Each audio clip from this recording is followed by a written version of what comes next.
I have one final question, which is, I think, the one question that went most unanswered in our previous discussions on this. And that is, would you do the same in a general election? What precisely? In terms of the overall approach of the Bank of England to an opposition party's economic policy.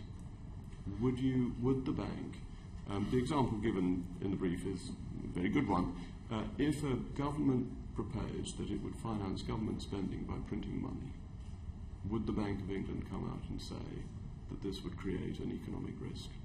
Or would it maintain its reluctance to intervene in political affairs? First, this wasn't a general election. It was a single binary decision, an irrevocable decision, as opposed to a general election, which leads to... It's probably more important than a general election.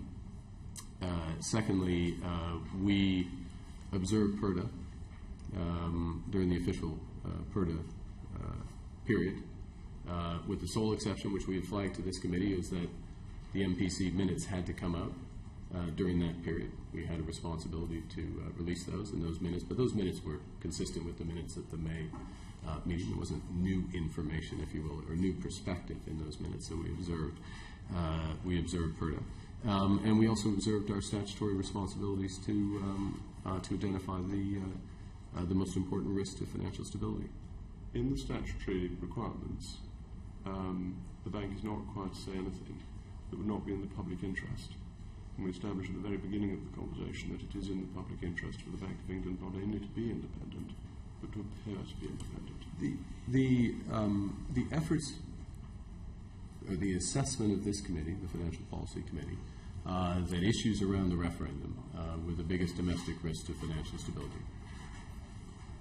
That assessment did several things. Apart from just meeting our statutory obligations, which should be the alpha and omega of this discussion, but it also catalyzed action by the PRA from the supervisory perspective, those open foreign exchange positions. I won't go into detail on that.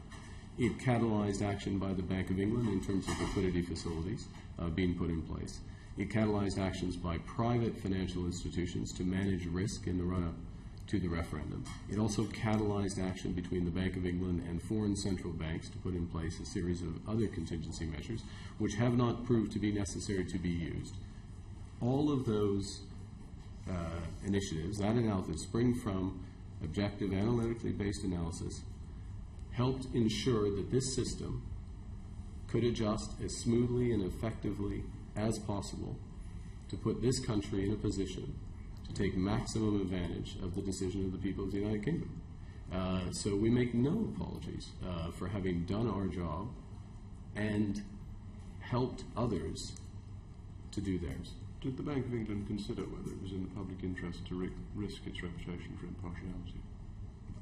The Bank of England and the Financial Policy Committee is well aware of its statutory responsibilities, perfectly capable of discharging those. It did so in a professional, objective, analytically based manner. Did it consider and this risk? Mr. Rees-Mogg, I think the question, to be honest, this is my final question. I think did the it question. consider this risk? I think those who cast it into question should consider their motivations and their judgments. The Brexiteers are divided about this. Jacob, you've concluded that your position, Governor, is untenable. Boris Johnson is saying that you're doing a superb job.